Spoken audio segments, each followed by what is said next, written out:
I've automated a lot of my personal heuristics, and you can find them in my software. But in general, there's quite a few heuristics that you can use when you're already looking at content. But I would say the key step happens before that. The key step is try to plan what you want to consume to begin with. Because if you don't know where you're going, you might not get there. I think that's a Groucho Marx quote, right? Or Yogi Berra, one of those. So the first thing is ask yourself, how much news do I want to consume in a day? How much time do I want to spend reading books? How much time do I want to spend talking to my neighbors, finding out what happened in the neighborhood, right? So once you have a plan of whatever it is that you want to do, now you can kind of look and say, okay, I have about 30 minutes for news. Let me come up with personal heuristics that make sure that I use these 30 minutes to the max and I get the maximum amount of value for those 30 minutes that I spend on news. How do people like us, with a drive to excel and a belief in our own agency, navigate life's complexities? How do we sift through the vast sea of knowledge to find actionable insights in areas like habits, health, wealth, and relationships? Come with me as I interview intellectuals and all-stars to refine life's ungoogleable lessons. I save you time and effort by finding the best of life's messy questions in this podcast to give you the answers. My name is Blake Bottrell, and this is the Distilled Podcast. My guest today had a crisis of conscience after spending a decade building better cameras and computer vision AI. Maybe the world didn't need more cameras. In 2021, he pivoted to launch OtherWeb, a news aggregation platform enabled by AI filtering to allow everyday people to get the signal without the noise. Hopefully today, we can try to answer the question, can a good guy with AI stop a bad guy with AI? Alex Fink, welcome to the show. Thank you so much. Great to be here. So I wanted to start today's conversation by getting your reaction to a concept that I recently learned called Post-Journalism and see what you think about the functional role of daily news in our everyday lives. So Post-journalism is this idea that the press lost its monopoly on the news when the internet democratized information. To save its business model, it pivoted from journalism into tribalism. And the new role of the press is not to inform its readers, but to confirm what they already believe. Right. So I saw the same concept, and it's true that you are seeing a lot of this right now. And in fact, one of the things that we are trying to filter against is this.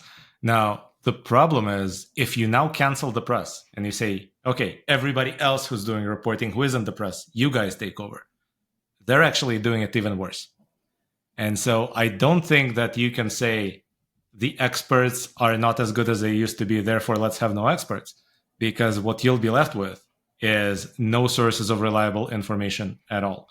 What you need to do is restore some sort of incentive to actually provide proper information to everybody, whether they are a part of legacy media or not. And I tend to use this a lot in my talks, right? But we have pay-per-view and pay-per-click. There's no pay-per-truth and no pay-per-quality, but we need to have it. How do you think about incentivizing a pay-per-truth model? Is there something to do with a lot of the decentralized technology that's coming out that people like to pair together with AI? Is it something like I don't know if you're familiar with golden.com. It's essentially a blockchain version of Wikipedia where people are incentivized to contribute to the knowledge graph in a way that's truthful, and they get compensated based on, I think it's probably based on some sort of staking mechanism that rewards people for truthful inclusions to the knowledge graph. Is there something like that we could see as part of this pay-per-truth model? Maybe eventually, but at first I would say let's separate this into two separate problems. First one, figuring out truth. The second one, figuring out how to incentivize what we like, right? So let's talk about the incentives first. The crudest way to incentivize the good stuff and to disincentivize the bad stuff is to filter out the bad stuff.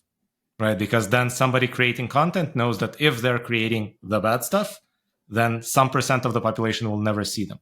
A slightly less crude mechanism that I hope we'll get to see sometime soon is to actually make the payoffs from advertisers or from other sources scale as a function of the quality of the content.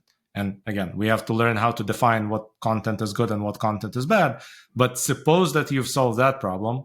You now need to go to ad networks and tell them, hey, pay-per-click cannot be $1 regardless of where this ad appeared.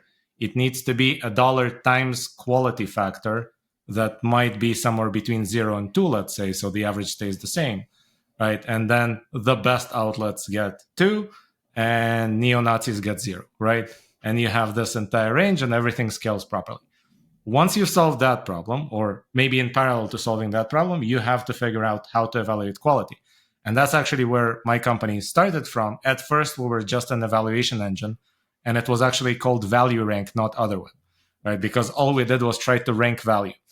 And our approach was, it's actually really hard to look at a claim and figure out whether it's true or not, right? If you claim there's a lion in your kitchen right now, the only way that I can really verify it is break into your house, go to the kitchen, take photos, right? I'm probably not going to do that. And so anybody who claims to be a generally applicable fact checker is probably not, right? They're overselling their capabilities. So what we are generally trying to do and what we think is the best approach is form checking. So instead of looking at trying to determine for sure whether something is true or not, we're trying to say, okay, you made a claim, lion in your kitchen. How many photos did you include? How many links to other sources that have also seen the lion did you include? Any eyewitness accounts? When you describe the lion in your kitchen, are you using language that seems kind of over the top? Biggest lion ever, as Trump would say, right? Or or something else that seems to be there to draw attention, to oversell, to convince us of that lion. If you're doing that, that makes it slightly less likely that you're saying the truth than if you said, there is a lion here. Here's a doctor that confirmed it. Here are the photos. Here are the facts. I'm not saying anything that I don't know for sure to be true. Right? So this is what we do in science, in editorial review and peer review. Right? And so this is also what we're trying to apply to journalism. I don't know if this is the only viable solution, but it's one that we are certainly able to implement. Whereas fact-checking is probably out of reach for now. Yeah, how do you think about obviously there's the scale problem of fact checking, and people have been turned off by who gets to be the fact checkers. But I think for all of the faults that people want to give to X, sometimes a lot of the new community notes feature that I've seen has been pretty fantastic as a source of community-based fact checking. And this is, like I said, a scale problem versus the sort of AI checkboxes that we're using to create some of these tells. But how do you think about the role moving forward of possibly being able to combine these two worlds of community incentivized fact checking and the AI models? You have a few problems there. Scale is one, and AI potentially solves that better than humans because it's infinitely scalable, right? The other one is general applicability. Like in that line example, it doesn't matter how many investigators I have, none of them can break into your house, right? And therefore, it's not a resource problem. It's just not a generally solvable problem, right? And then the third one is the transparency problem, which is, can you trust the guys who did the fact checking? For example, do you know who's doing the community notes? In fact, are you sure there are humans doing community notes? Or maybe you're already seeing the output of AI. You don't know, right? Because there is no transparency. In Snopes, you know it as humans. And same thing with PolitiFact, right? You know it's humans who actually work for the Poynter Institute, so you even know where they sit. But can you trust them? Or is there a chance that they might be somewhat harsher when they fact check people from the other side of the political aisle, because fact checkers do tend to lean left? So those three problems are not easily solvable. AI might be sufficient to solve one. Open source AI might be sufficient to solve two because it solves the transparency problem, but the general applicability problem isn't solved. And this is why in science, we don't have fact checking, right? If you publish a paper and it says, I ran this experiment, I had 19 mice when I started. By the end of 2 weeks, there were 13 mice still alive. Nobody drives to your lab, breaks in, and counts the mice, right? That doesn't happen. What they do is look at the structure of the experiment, look whether you provided all the relevant data, whether your headline matches the abstract, matches the body of the experiment, right? It's all form-based. And if they're missing something, then they follow up with you and ask you a question and ask you to correct it or to reply and add additional data. Unfortunately, in the news, we have really quick cycles, so I don't know that we can ask follow-up questions and actually demand that people hold off on publishing until they provide additional information. But we can still apply most of the same methods. Do we have an obligation to be an informed citizenry? I wouldn't phrase that as an obligation. I would say we have a clear interest to be informed, and not just as a citizenry, as this community, right? But also as individuals.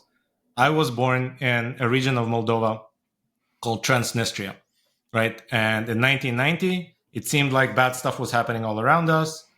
My parents were listening to Voice of America to be informed because all the actual local news sources were completely useless. And so we figured something bad's about to happen. It's time to leave. We left. 3 months later, war broke out, and I saw tanks on the street where I grew up in, right? Being in Israel, already observing this by remote. So being informed helped us. I think people who weren't informed clearly ended up in a worse situation than we did. So when people choose to be uninformed, I think that's probably not an optimal choice. It's better to know what's going on. If war is about to happen where you live, chances are if you read the news, you will find out first, right? You will find out before others. Now, if you're in a place there that is unlikely to have any cataclysmic events in it, then yes, maybe you can cut down your news diet. And why would you read the news about the war in Ukraine if you're a farmer in Iowa? Maybe it doesn't matter to you. But I think that in general, we have an interest to be informed. Now, there's an interesting caveat here, which is if you perform your other civic duties, and let's say you vote, then I can make a serious argument that you should be informed. And if you're not informed, you should know better and abstain from voting as well. Because why would you vote if you are not informed? If the number of people who vote in the US is larger than the number of people who can name the vice president, for example, then we have a decision-making problem. We might have a democracy, right? But our decision-making is of very low quality. So there, maybe we should talk about, hey, it looks like you're registered to vote. Why don't you have at least one news subscription?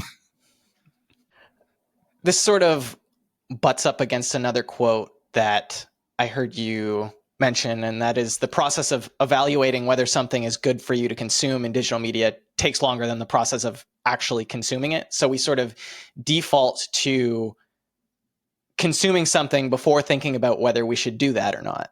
Do you have a personal heuristic when you're thinking about what content it is that you're supposed to be consuming? Well, in some sense, I've automated a lot of my personal heuristics, and you can find them in my software. But in general, there's quite a few heuristics that you can use when you're already looking at content. But I would say the key step happens before that. The key step is try to plan what you want to consume to begin with. Because if you don't know where you're going, you might not get there. I think that's a Groucho Marx quote, right? Or Yogi Berra, one of those. So the first thing is ask yourself, how much news do I want to consume in a day? How much time do I want to spend reading books? How much time do I want to spend talking to my neighbors, finding out what happened in the neighborhood, right? So once you have a plan of whatever it is that you want to do, now you can kind of look and say, okay, I have about 30 minutes for news. Let me come up with personal heuristics that make sure that I use these 30 minutes to the max and I get the maximum amount of value for those 30 minutes that I spend on news. And those heuristics might be different for every person, right? My heuristic, for example, I put a very high emphasis on variety. So for me, if I have 30 minutes, I cannot just spend 30 minutes reading the New York Times because I know that I'm getting a very narrow part of the Overton window and that in many cases it's going to be skewed. So I have to read multiple different sources, and some of them need to be financial news sources. Some of them need to be more politically oriented. If I'm reading about an issue like Israel, I have to figure out what are the different sides, which sources are aligned with each side. So if I read the Wall Street Journal, which tends to be a little bit more pro-Israel, I need to read BBC, which tends to be a little bit pro-Palestinian, right? Just to cancel each other out and make sure I understand what everybody else is seeing. Maybe I even go more extreme and I read the Jerusalem Post and Al Jazeera. And then I really get what the sides are consuming. So that helps me be informed in more than one way. Not only do I know what actually happened, but I know how different groups perceive what happened, which is also kind of a fact on the ground that I need to be aware of. So that's one big heuristic. And then the other one is I am just looking for things that look informative and not persuasive. So if there's any sign that this article tries to persuade me, like today I was reading an article on some secondary outlet, I think AMAC, and I found the phrase common sense legislation. I stopped reading. The moment you add this adjective ahead of something, common sense, I know I'm not being informed, I'm being persuaded. I'm the product here. So not interested, not my thing. Yeah, going back to that sort of post-journalism thing, and this is not exactly the same, but when you are thinking about being persuaded, there is a lot of narrative storytelling that goes into not even opinion pieces now, but even what is supposed to be just objective journalism. And you'll see literary tools that journalists are putting into news stories to try to get you to consume their content. Attention economy, you've got to stay on the page longer. We've got to lead you through this 3-act narrative of this story. And that is another one of those heuristics that you can probably pay attention to, is if you feel like you're being told a story from start to finish, versus obviously things are better consumed in a story narrative than in a list of facts. But if you feel like you're being led through this hero's journey of a story, you're probably not getting the objective truth necessarily. And just so that you know how blunt I, and by extension, my company, tend to be about that stuff, these things are detected by our model as propaganda techniques. That's how we label them. How do we think about the unique selling proposition for OtherWeb versus another news aggregation tool, something like a Ground News, for example? So first of all, I'm a fan of Ground News, so you won't hear me say anything bad about them. I don't badmouth my competition as long as they're doing good stuff. So Ground News, their primary positioning is they won't just give you multiple sides of the story. They will tell you basically who's reporting which side and which sides tend to report more on the story. What is the breakdown, right? That is a valid proposition. I think that is useful. Our approach was we don't even want to classify things in terms of political bias, right? We actually have that model. We put it on our Hugging Face. You can use it. It's open source. But we don't use it in our own platform because we figured there's actually no value to most of our readers for that. We want people to consume all sides and just to get the best of each side. So most of our filtering is not left versus right, it's up versus down. We try to figure out what is the most informative version of this particular story and make sure that ends up at the top of your feed. And as you're reading, you'll see the right-wing version and the left-wing version and the centrist version, all the versions, but the best version of each. Because right-wing can be Wall Street Journal or it can be Breitbart, right? Chances are one of those is slightly better than the other.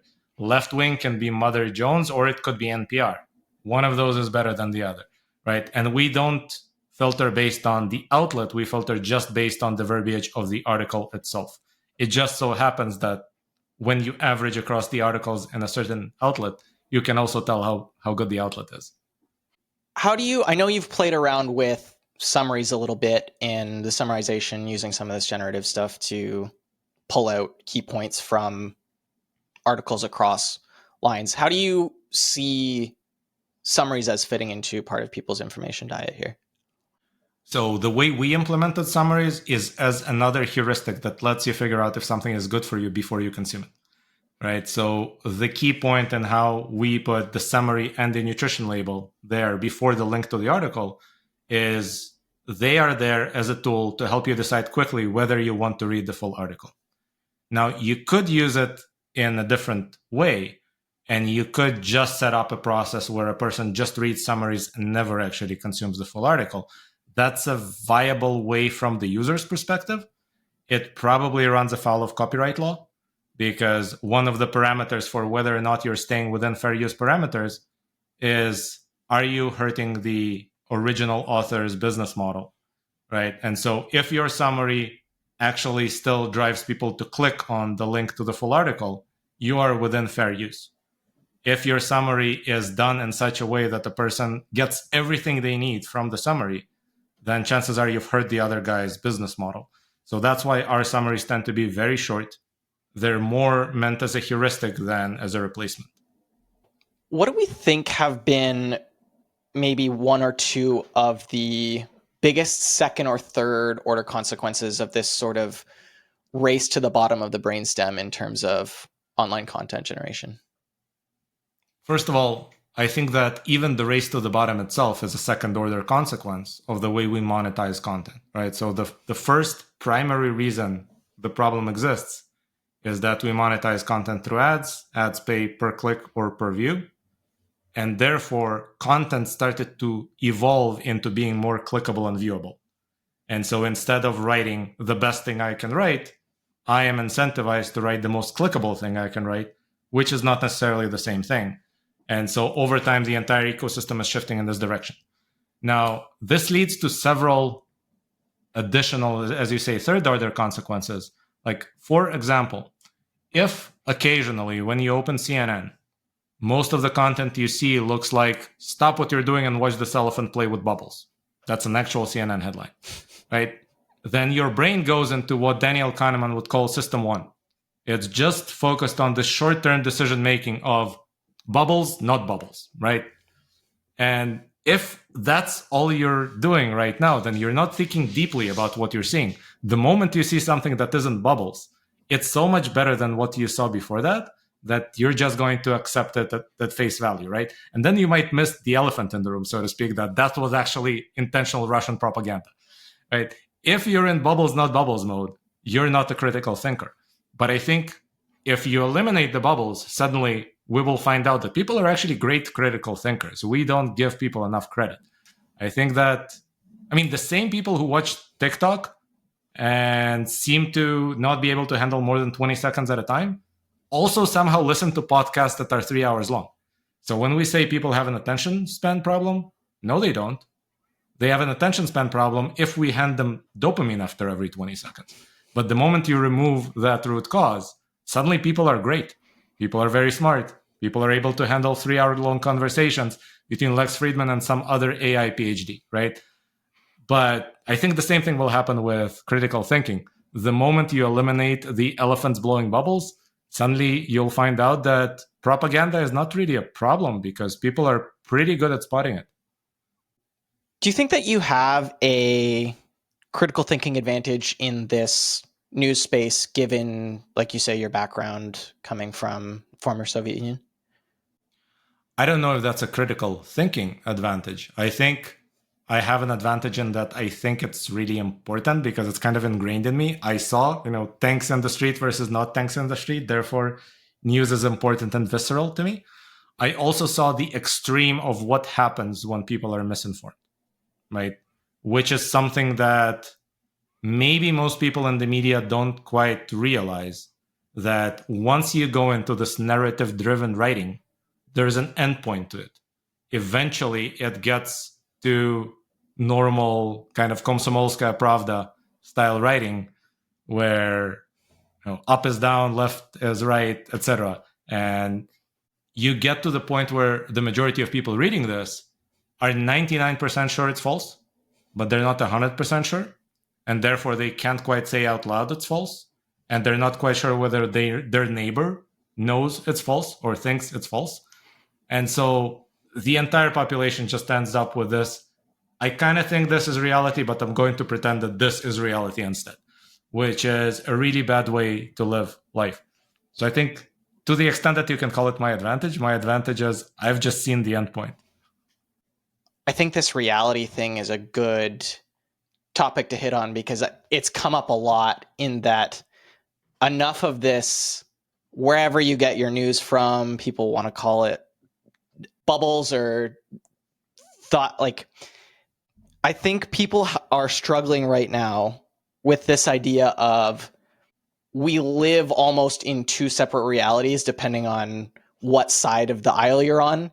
And because of this narrative structure of some of the news, people can fall into the trap that they're getting an entirely different subset of information from people on the other side of the aisle.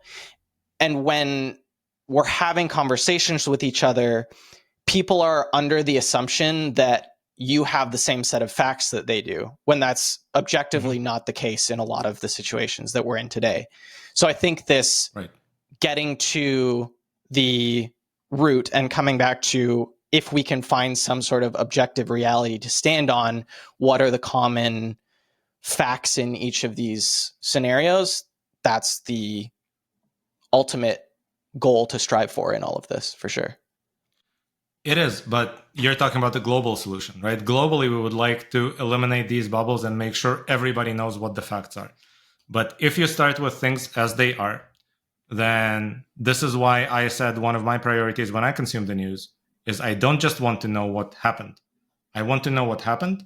I want to know what Republicans think happened. And I want to know what Democrats think happened.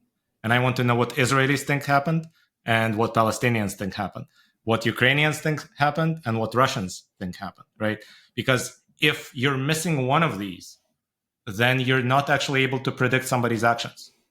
By extension, you're probably not going to predict what happens next, because some of the actors in this theater are acting on information that you never consumed, and you can't even fathom that somebody believes that thing, right? And I see this mistake made a lot, especially by media itself. It seems that media itself is generally unaware of what people think that consume a different source of media. Right? So if you go on the New York Times, they seem to be completely clueless about what somebody who watches Fox News believes. It seems like the other side is slightly less secluded in the sense. Fox News viewers tend to read at least one mainstream media source or watch at least one mainstream media source. So they at least know what the enemy thinks, right? But even that, right? You have to do this across more than one axis. Like left, right in the US, I understand it's an all-encompassing axis. It's a very loud one, but not all things align to left and right either. So I think you just have to try to open your mind to, well, yes, I believe that this is what really happened. But let me try to imagine myself in the shoes of this other guy. What does he believe happened? And what is he likely to do if that is his honestly held belief? How did we get to a point where something that's supposed to be as middle of the road as NPR has a 30% audience trust rating? Well, I think that is exactly how we get to that road, right? You monetize something with ads and quality goes down and therefore nobody trusts it. If you are not in the ads model and you're in the subscription model, it's supposed to be better, but in reality, it's actually kind of worse because now you have audience capture. You have a limited audience. You don't need to make everybody happy. You don't need to be middle of the road anymore. You just need to make your audience happy.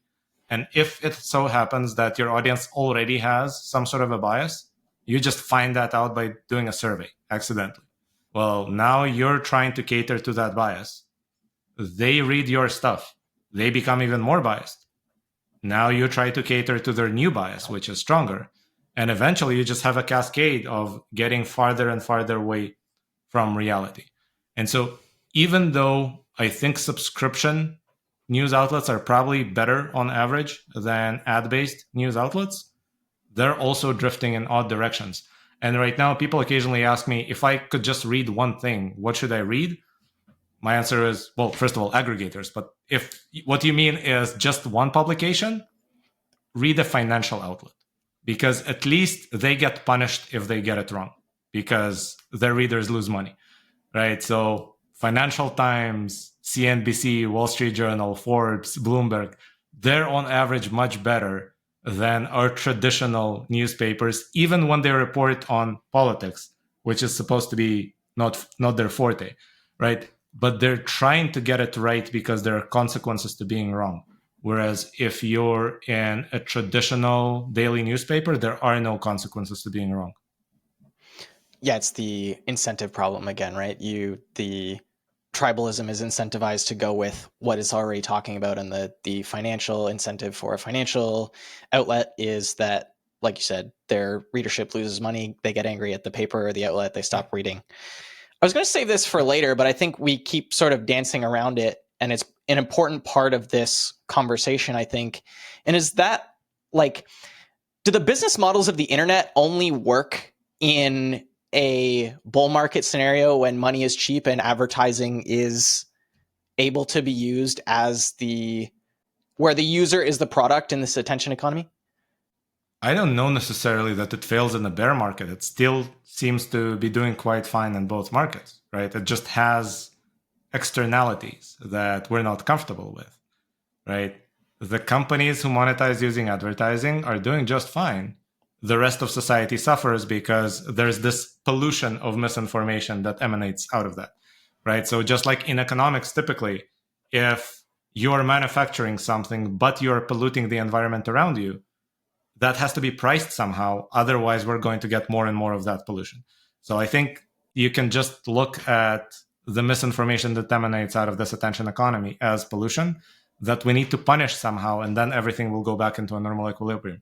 Now, going back to the internet business model, I am not sure that it is substantially different in principle than what came before it, right? That is also the TV business model. It's also the radio business model. It's also the newspaper business model. Most newspapers were printed and the subscriptions were pretty cheap, essentially at cost, but the ads made most of the money for them. The difference that we see with the internet is that it just works way better. So there is no good way to track how an ad is doing on the radio. It just doesn't work. And trust me, I've tried to advertise on the radio in previous products. After you advertise on something like Facebook, trying to advertise on the radio is just mind-boggling. Like, what do you mean I can't know if an ad converted or not? What do you mean I can't know how many people called after hearing this thing, right? What you see on the internet, especially after AdSense became popular, so let's say starting in 2003, after Google acquired them, built them into the platform, is that every single click and every single view is perfectly trackable. So you get real-time feedback on this ad worked, this ad didn't. This ad worked on this page, it didn't work on this page. Therefore, this page is better than this page, right? And once you get this endless perfect A/B test with immediate feedback, now things can just evolve much faster in the way in which they were evolving anyway. I mean, TV in the 90s, before the internet, already started becoming Jerry Springer and reality shows, right? The internet is just an acceleration of that trend because now it just works way better and therefore accelerates way faster. How do you think about how the shortening of the news cycle has played into the exacerbation of a bunch of these problems? Well, one way in which it definitely affected things is that now you're not just fighting for clicks, you're fighting for clicks in the moment. And what happens after the moment doesn't matter anymore. So you're trying to get the clicks by any means necessary. And if you have to retract it an hour later, nobody will know. So who cares? Who cares if it was true or not? Who cares if it was verified or not? Who cares if you rushed the gun and you only had one anonymous source when your previous editorial standard said you need to have two named sources for most stories? Right? If you just look at how many things right now are published in respectable news outlets with a single anonymous source, I think that in any given year, it's more than in the preceding 4 decades. The standards have just fallen off a cliff. So that's one obvious way.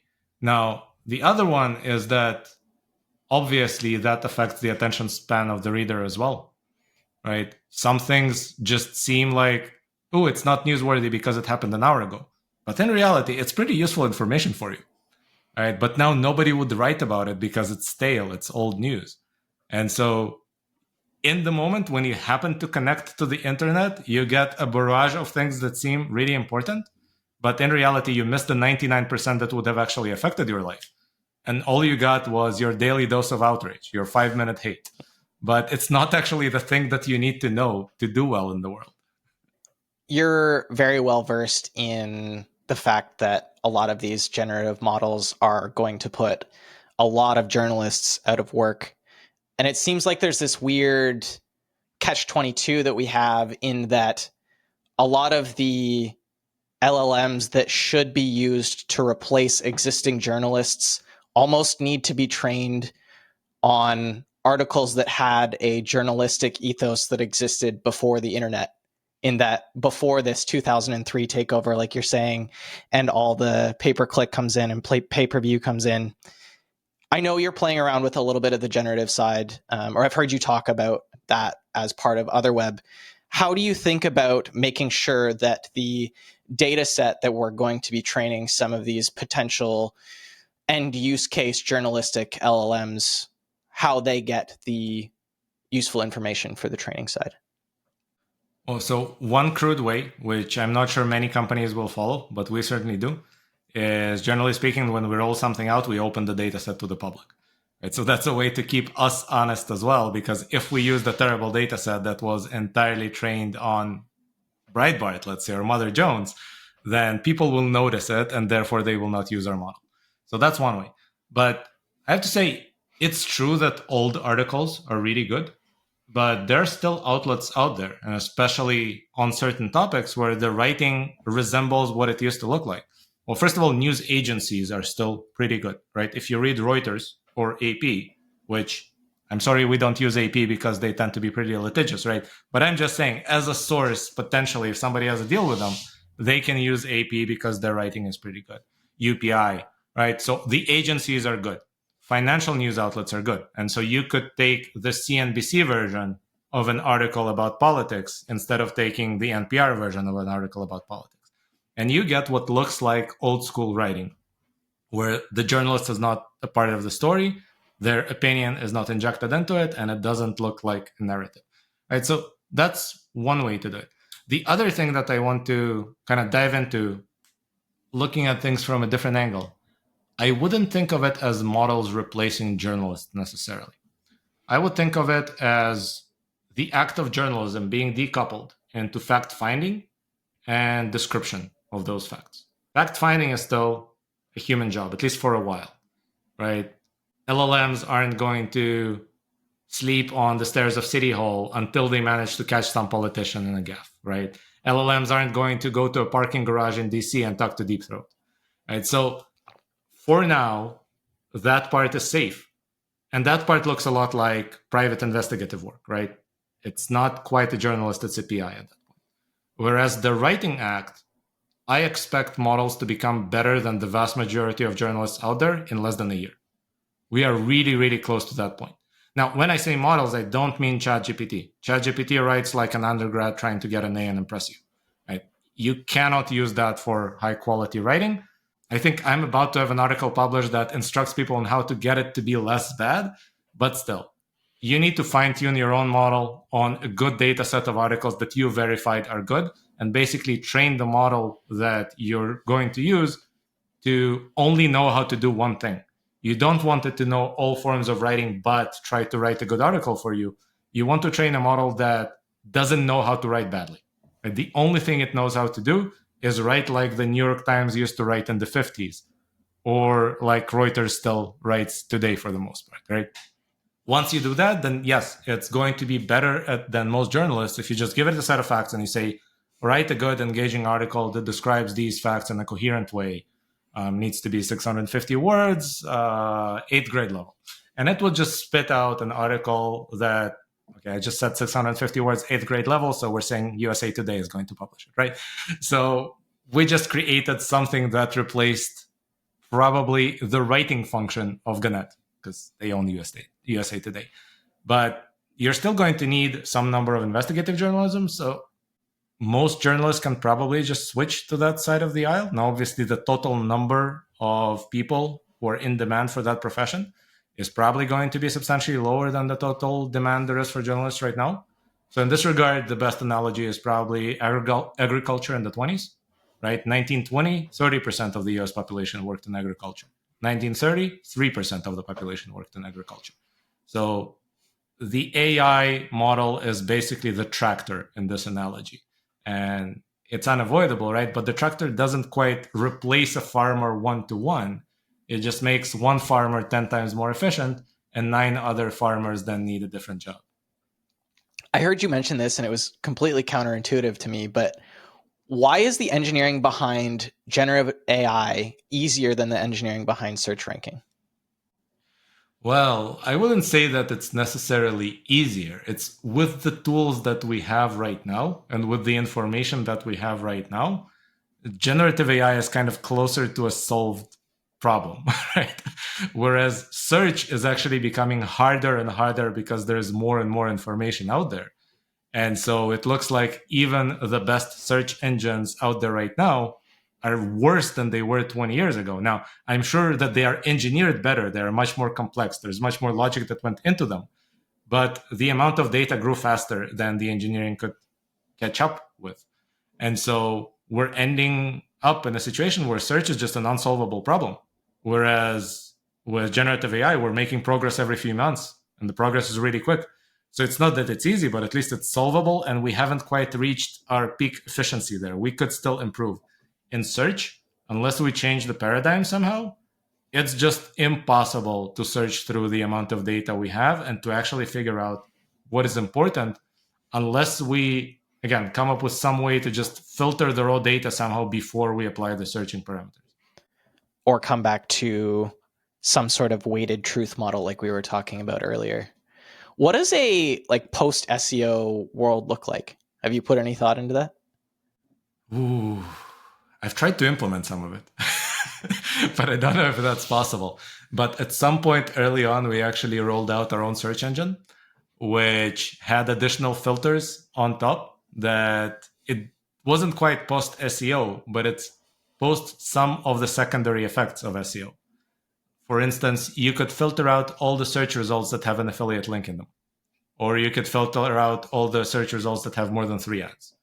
And so the idea was generally, once you apply SEO, now every website with commercial intent has a desire to create content just for the purpose of attracting traffic, right? What does that content tend to do? It tends to monetize itself using affiliate links or ads.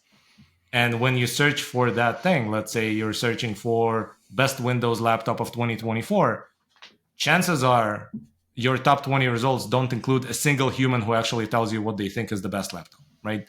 All you're getting is articles written with commercial intent, copy pasting text from somebody's marketing website and trying to get you to click. And they don't care which link you click on because they don't have an opinion here, right? All they have is an attempt to get you to click.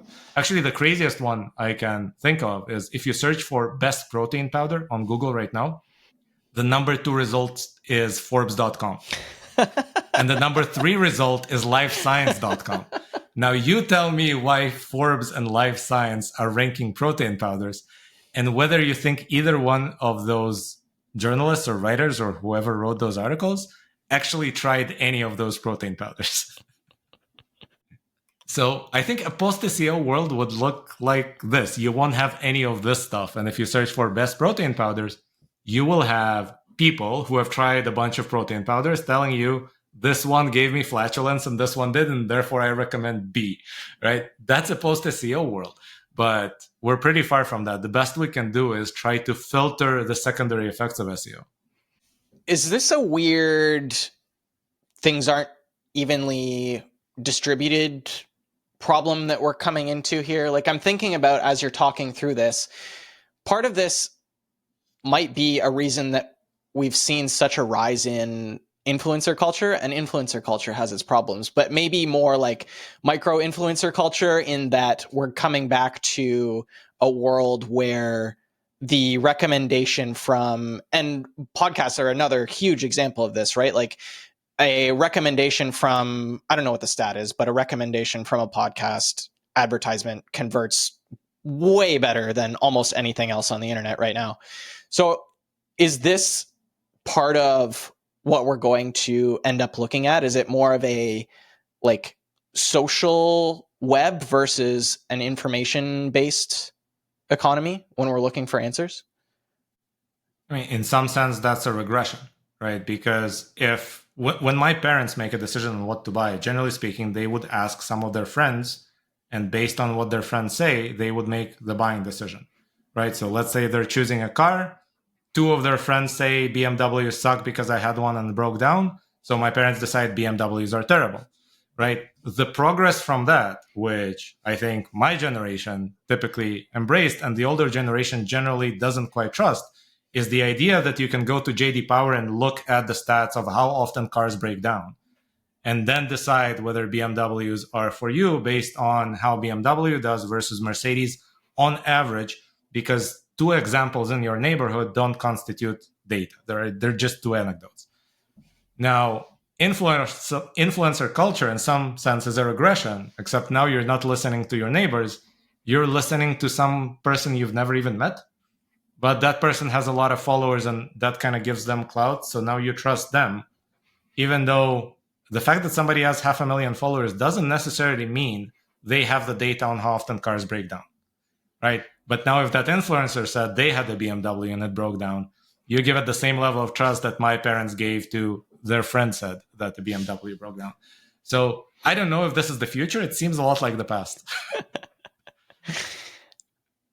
I know you're a pretty consistent reader, and I'm sure a lot of online stuff too. When you're looking for the signal in a lot of stuff, maybe not even news, but other things that you're looking to consume on the internet, do you have any sort of favorite online communities, or authorities might be the wrong word, communities or pundits or people that you like to go to for information online? I mean, it tends to vary a lot, in part based on how much time I have, right? And sometimes I just don't have time to listen to anything except audiobooks I've bought before, right? And then I would and the reason is I listen to audiobooks when I drive, when I exercise, or when I fly. And therefore, there's no time expenditure there. I couldn't be doing anything else at the time, right? When I do have time, there are some podcasts that interest me. Still, I usually don't watch entire podcasts. I try to look at clips or follow chapters that are interesting. So Chris Williamson from Modern Wisdom is great. Andrew Huberman is great. Lex Friedman is great, right? So I tend to look at them as the source of ideas of, oh, this guy seems interesting. Let me see if they have a book out, and I'll buy their book and then I'll listen to it later on, right? Sometimes I get ideas from the news themselves, right? So whether it's an article I found on OtherWeb or I go to Real Clear Politics, I see an opinion piece from somebody, I read their opinion piece, and it mentions some books as references. And I think that sounds like an interesting thing. Let me check it out on Amazon. What are the reviews? And so it's kind of closer to influencer culture, I would say, than looking at things ranked and choosing based on the data. Because I found that data about information is generally not very accurate because you can't measure things properly. So in that sense, the influencer approach is probably best. Yeah, it's funny you mentioned Chris. I think every single time I'm up to what must be probably 400 or something. I think I counted a while back, like 400 or something books sitting in my like Kindle 2P purchase list, and there's no shot I'm ever going to get through any of them. So I started reading, there's a summarization app called Shortform that I got into about 6 months or so ago that's been really helpful for sort of blasting through a lot more of the I heard Naval talk about the idea that there's a lot of books that probably should have been a blog post. So I've sort of leaned into this idea that like, okay, let me go read the short form, going back to the summaries thing that you were talking about earlier. And if it's like, I really love this short form version of this book, I'll go get the book, read the whole thing so that I can listen to the author talk through it in their own sort of prose for sure. Yeah. Well, so I think there's a reasoning for this, right? And the main reason for this is that if somebody writes a 10-pager and tells you this is $10, you're not going to trust it because it seems like they didn't put enough effort in, right? But if they inflate that 10-pager into 250 pages, and now it's a business book with good reviews, you're going to buy it because you really want the 10 pages that count. So I've never tried any of those short form or summarization things for books. Unless you count it when I was a kid, there were children's versions of various books, and then they were shorter than the original. But typically, I start reading, and the first 20, 30 pages look like self-promotion, typically, or like telling me why everything will be amazing once I'm done with this book, which is completely uninteresting to me. So I tend to just skip those chapters, and then I get to a chapter that lays out the main idea. Okay, that's interesting. And then at some point, it just starts repeating itself, and I stop reading. And so one of the habits you develop is you don't finish books, because very few books are worth finishing. I mean, the really good ones are, right? If you read Good Strategy, Bad Strategy by Richard Rumelt, or you read The Evolution of Everything by Matt Ridley, just two examples that come to mind. Every single chapter could be a book, right? And every single chapter is completely independent from the other chapters. It needs to be a book by itself, following the normal standards of what constitutes enough for a book. But there aren't many of those. So usually at some point, I stop midway and I switch to the next one. I'd never thought about that as a consequence of marketing, of the fact that you can't get people to pay $25 for 10 pages, even though that's the only thing that actually matters. So that's, even if it weren't $25, it goes beyond that. You need to have this kind of conspicuous effort, right? You need to show, I've put in enough effort, I've done enough research for 250 pages. Otherwise, nobody's going to buy it. So what you're able to do then with the content is only publish it as a free article, right? But if you want to charge for it, you have to create all the accoutrement of a business book, which is a lot of pages, among other things. Marrying this idea of reading and AI, have you gotten to either of Nick Bostrom's books, Superintelligence or Deep Utopia? I've read his old stuff, yeah, and I listened to some of his talks, yeah, but I can't be an expert on what he's up to lately. I was just curious too, as someone who's quite involved in the world of AI, and not in the AGI realm necessarily, but as someone who's pretty heavily involved in using AI in everyday products, how do you see the progression of where we're going? And are you lean optimistic or lean on the more pessimistic side of things as they sit today?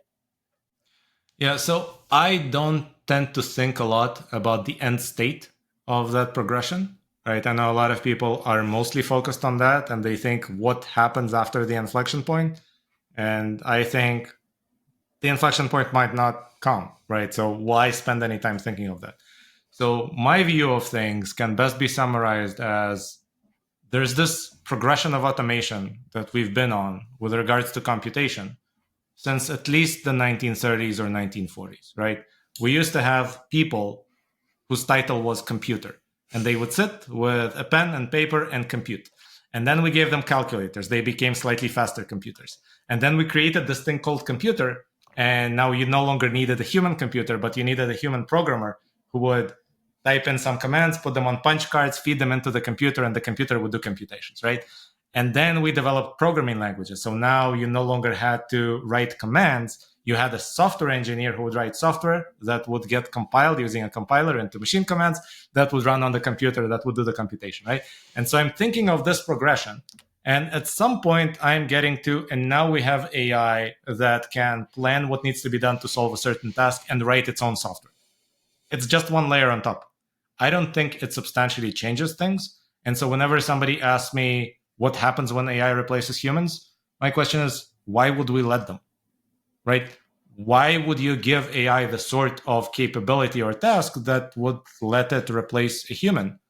As long as a human is using AI can't quite do that much, right? A human should just have access to the plug. If we are stupid enough to not only create a super smart AI, but to give it all the launch codes for the nuclear missiles and stuff, all right, when we've earned it.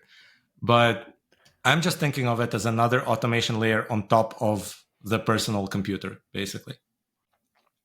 Aside from OtherWeb, what are some other AI tools that you're using in your everyday life? Well, first of all, aside from OtherWeb, I am involved in another AI company, which I helped as officially, I guess, a co-founder, but in reality, I'm not involved day to day. There's a company called Swarmer, which is developing AI for autonomous drones, and it's operational in Ukraine right now. Most of the team is in Ukraine. So you can kind of figure out what the drones are for, but it's dual use. There are other uses as well. So I'm trying to help there, but mostly kind of on the legal side of things, making sure that all the export paperwork is correct. Now, other than that, I try to use everything that is useful. So if my marketing guys need a way to create short form content out of my podcast? Great, there's Opus. It's amazing, right? And it uses AI. It's kind of really tactical, right? You're looking for an image for something and stock images don't quite seem to fit. Okay, let's try Midjourney or DALL-E. Or we just rolled out a product called Autoblogger, which actually generates blog posts automatically. Well, the text is us, but what's the point for us to generate images? We can just call DALL-E as an API, right? And embed the image that they've created next to the text that our fine-tuned model generated, right? So again, maybe this is a limiting vision and maybe the long-termist thinkers got it right. But from my perspective, these are all tools to be used tactically. And I use them whenever they seem to be better than trying to get a human to do it. I wanted to make sure that I touch on one quick thing before we wrap up here, but OtherWeb, I don't know if you still do this, but at one point was limiting users to a certain number of articles based on their own self-imposed metrics of how many articles they wanted to read in a day. And the exact same thing is present in a lot of the online sports betting apps that have come out in the last 4 years as everything's gotten legalized. Is there a really potent analogy in there somewhere? Well, I mean, the potent analogy is that, let me start not from the analogy. Let me describe the principle itself, right? Who you want to be is not what you react to in the moment, right? If I ask you, what percentage of your calories would you like to consume from cake? You're probably not going to say 50%. But if I offer you cake every 5 minutes, it's going to be 50%, right? So you tend to react to things in a way that isn't quite aligned with your higher self. So one of the things that we observe with most sources of media right now, TikTok probably being the worst offender, but everybody else is just trying to be TikTok, essentially, is that it just follows your reactions and tries to offer you more of what you react to, which means you're consuming cake all day. And so what are the theoretically possible ways to try to alleviate that? It has to be asking you in advance to commit to something and then holding you to that commitment. That's the only theoretical way. So I don't even need an analogy because I can't think of another way. If you can think of one, please let me know. But we tried to implement that.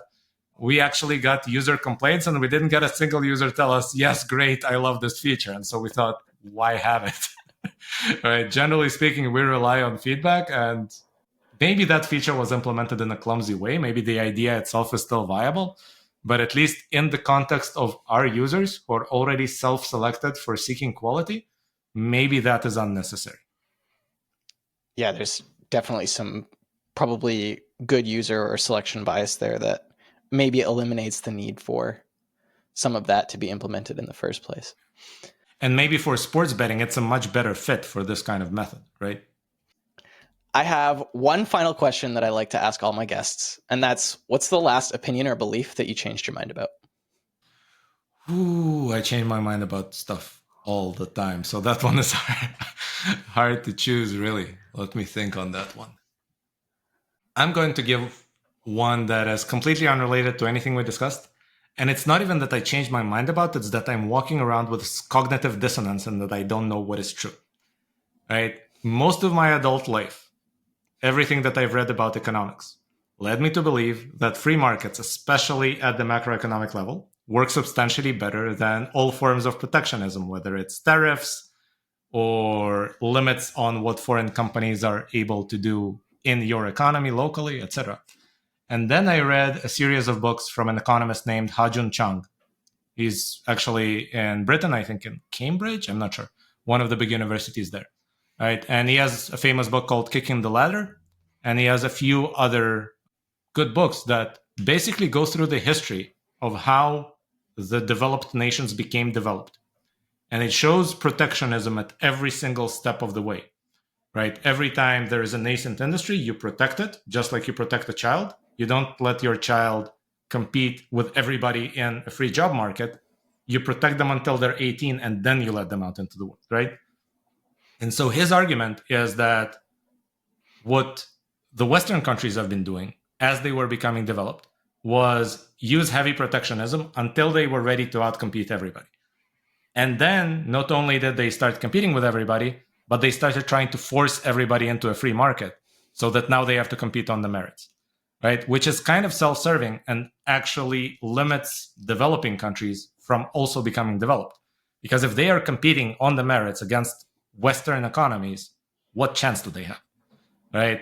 If we're not allowing those countries, because the IMF imposes certain rules, to protect their industries until they're ready, then maybe we're basically kicking the ladder that we used to climb up. And that's his analogy.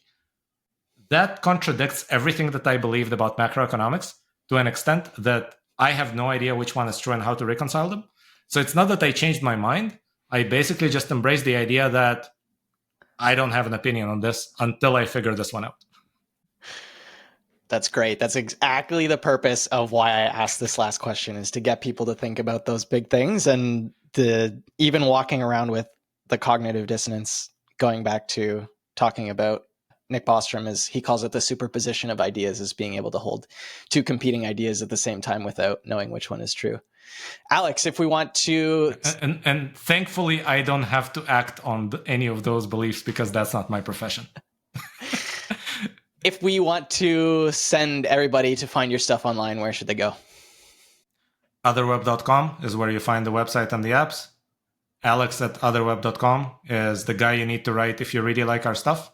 And if you really dislike our stuff, then you definitely need to write to that guy and explain why. Perfect. Thank you, sir. I appreciate you taking your time this afternoon. Thank you so much, Blake.